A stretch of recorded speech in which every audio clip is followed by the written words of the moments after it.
வணக்கம். இன்றைய முக்கிய செய்திகள். ஆரணி அரசு மருத்துவமனை மருத்துவர்களை கண்டித்து விசிகவினர் கண்டன ஆர்ப்பாட்டம்.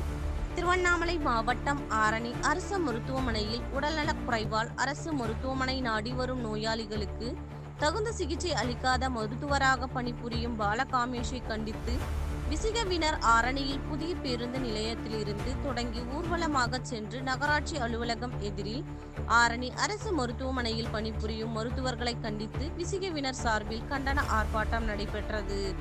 இந்த கண்டன ஆர்ப்பாட்டத்திற்கு விசிகவின் திருவண்ணாமலை மேற்கு மாவட்ட செயலாளர் நாமுத்து என்கின்ற முத்தமிழன் தலைமையில் இந்த போராட்டத்தின் கோரிக்கையாக ஆரணி அரசு மருத்துவமனையில் பணிபுரியும் மருத்துவர்கள் செவிலியர்கள் ரோபோ போல் செயல்படுகிறார்கள். இவர்கள் எந்த வேலை செய்கிறார்கள்?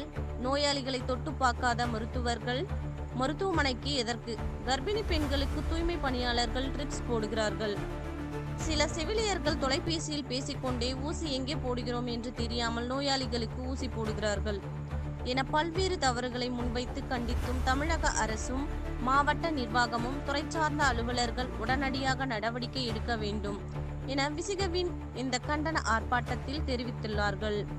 மேலும் இந்த ஆர்ப்பாட்டத்தில் விசிகவின் சார்பில் மாநில மாவட்ட நகர ஒன்றிய கிளைக்கழக உறுப்பினர்கள் தொண்டர்கள் மற்றும் பாதிக்கப்பட்ட பொதுமக்கள் பலர் கலந்து கொண்டனர்.